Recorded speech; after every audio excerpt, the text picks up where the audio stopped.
সম্মানিত দর্শক শ্রোতা, পরম সৃষ্টিকর্তা যিনি অসীম দয়ালু, শুরু করছি তার নামে। আজকের খুব একটা গুরুত্বপূর্ণ বিষয় নিয়ে আপনাদের সাথে শেয়ার করার জন্য হাজির হয়েছি। এই মাহফুজ আলম মাহফুজ আলম ডক্টর মোহাম্মদ ইউনূসের বিশেষ সহকারী ছিলেন। তিনি ছিলেন নাকি এই আন্দোলনের মাস্টার মাইন্ড। এই মাহফুজ আলম তাকে উপদেষ্টা বানানোর খুব চাঞ্চল্যকর একটা তথ্য আমি পেয়েছি।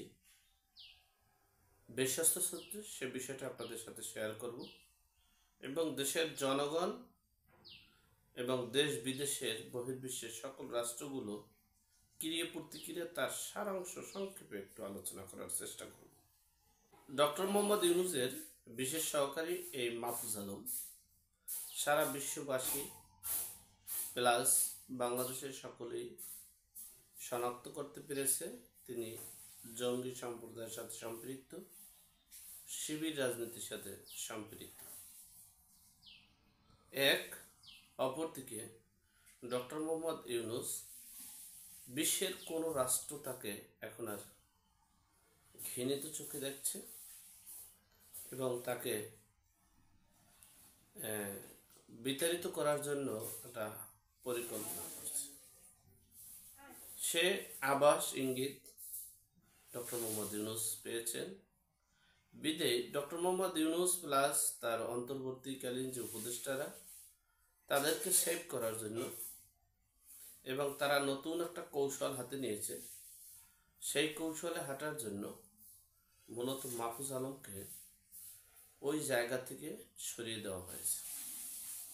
এটা ডক্টর মোহাম্মদ ইউনূসের নিরাপত্তা, ডক্টর মোহাম্মদ ইউনূসের গোপনীয়তা, ডক্টর মোহাম্মদ ইউনূসের এই সামনের দিনগুলোকে কিভাবে মোকাবেলা করবে, কিভাবে সমন্বয় করে চলবে, কিভাবে নিজকে রক্ষা করবে, সেই গোপনীয়তা রক্ষার জন্য মূলত মাহফুজ আলমকে সেখান থেকে সরিয়ে দিয়েছে। আর মাহফুজ আলম তো উদীয়মান বয়স, তার এখনো সেভাবে ওই রকমের বয়স হয়নি বোঝার এবং বিশ্লেষণ করার। আমি মনে করছি যেটা হয়তো বা তিনি জ্ঞানী, গুণী, অভিজ্ঞ, দক্ষ হতে পারেন, কিন্তু দাবার চালের সাথে উনি অতটা, আমার মনে হচ্ছে আর কি, আমার ধারণাটা ভুল হতে পারে, তিনি সফল না। তিনি উপদেষ্টা হয়েছেন, মনে করছেন কি জানি হয়ে গেছেন। এরপরে তিনি উপদেষ্টা হয়ে তিনি বঙ্গবন্ধুর ছবিকে নামিয়ে ফেললেন। তিনি উপদেষ্টা হওয়ার সাথে সাথে আর যারা উপদেষ্টা হয়েছে, যারা খ্যাতি অর্জন করেছে, যারা অনেক কিছু মানে সামলাতে পারছেন, তারা এগুলো করার চেষ্টা করতে পারেনি। তিনি কিন্তু বুঝতে পারেনি তাকে ডক্টর মোহাম্মদ ইউনূসের সকল গোপনীয়তা রক্ষার জন্য তাকে ওই পদ থেকে সরানো হয়েছে, সেটা উনি বুঝতে পারেনি। যাই হোক, ওনার ব্যর্থতা। যাই হোক, সর্বোপরি কথা হচ্ছে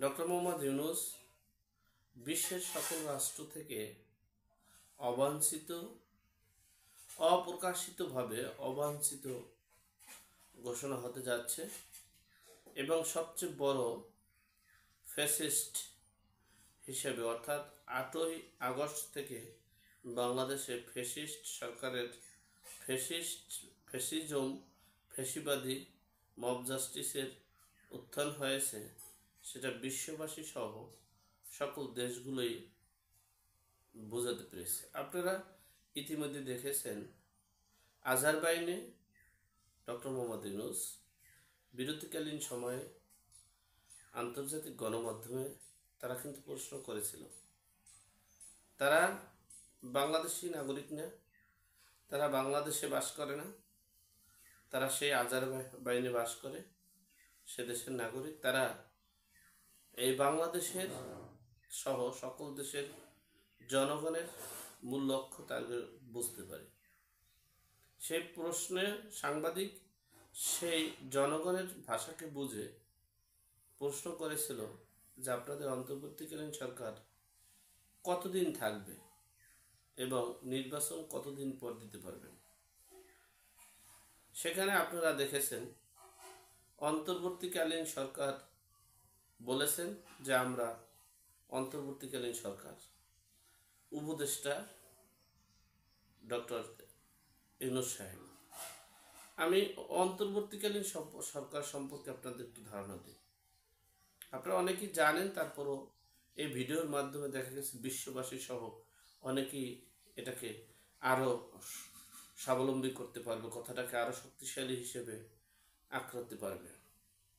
অন্তর্বর্তী শব্দের অর্থ হচ্ছে একটা নির্বাচিত সরকার আছে, সেই সরকার থাকাকালীন সময়ে বা মেয়াদ থাকাকালীন সময়ে অন্য একটা নির্বাচিত সরকার, জনগণের প্রত্যক্ষ ভোটে যারা নির্বাচিত হবেন, হয়ে শাসন ক্ষমতা হাতে নেওয়ার মধ্যবর্তী যে সাময়িক সময়টা, সেই সময়টা দায়িত্ব পালন করার নাম হচ্ছে অন্তর্বর্তীকালীন সরকার।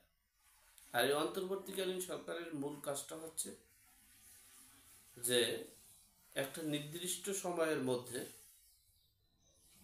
সংবিধান মতে জনগণের প্রত্যক্ষ ভোটে এবং সুষ্ঠু অবাধ গ্রহণযোগ্য নির্বাচন দেওয়া।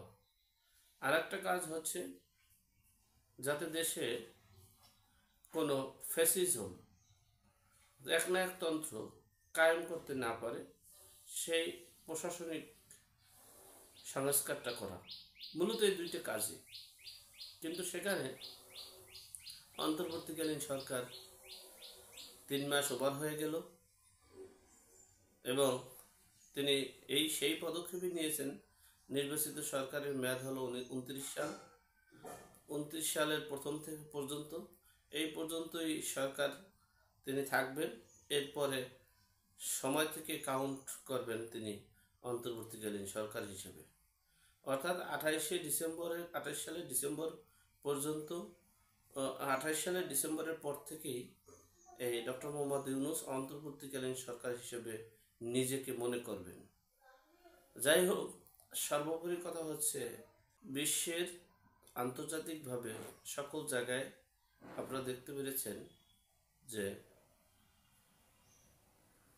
এই উপদেষ্টা বিতর্কিত হয়েছেন এবং তার যে দেশের যে জনসমর্থনের একটা বিষয় থাকে, সে জনসমর্থনটা শুধু শূন্যের কোঠায় না, মাইনাসের কোঠায় চলে গেছেন। অপরদিকে স্বাধীনতার পক্ষ শক্তি, অর্থাৎ যে রাজনৈতিক দলটাকে বিতাড়িত করা হয়েছে, সেই রাজনৈতিক দলটা তারা দুঃসময় কাটিয়ে সুসময় আসতে পারে।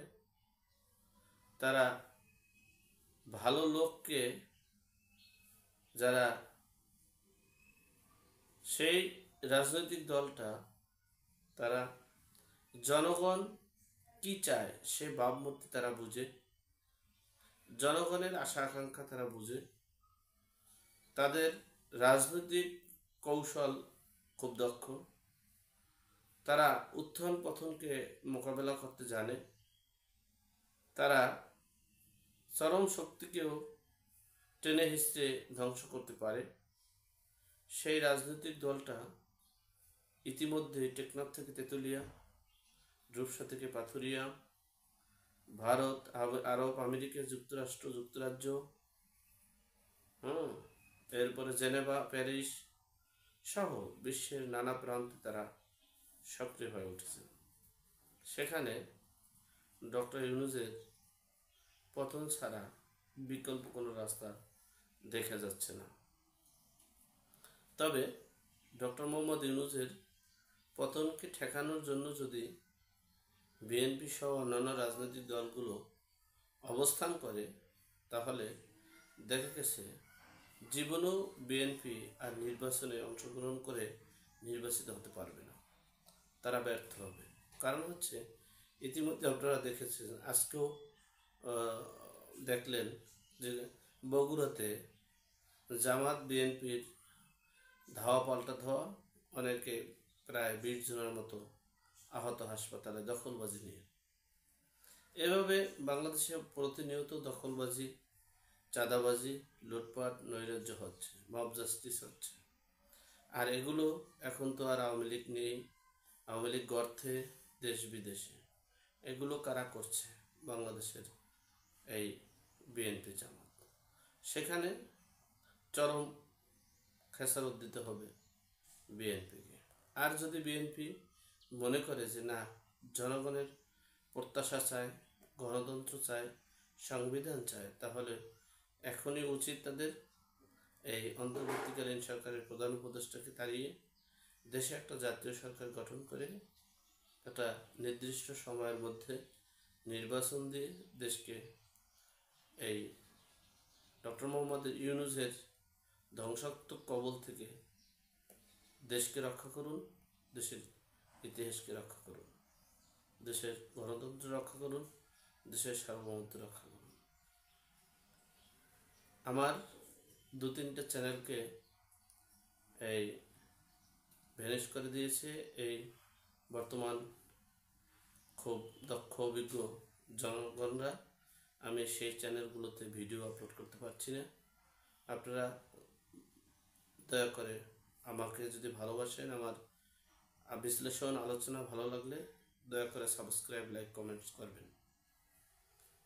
পাশাপাশি এই উপদেষ্টা মণ্ডলী ও সমন্বয়কারীদের প্রতি এবং শাসকদের প্রতি দোয়ার দরখাস্ত চাই, আপনারা সকলে তাদের জন্য দোয়া করবেন। আল্লাহ আমাদের হেদায়েত নসিব করুক। আমিন। আসসালামু আলাইকুম।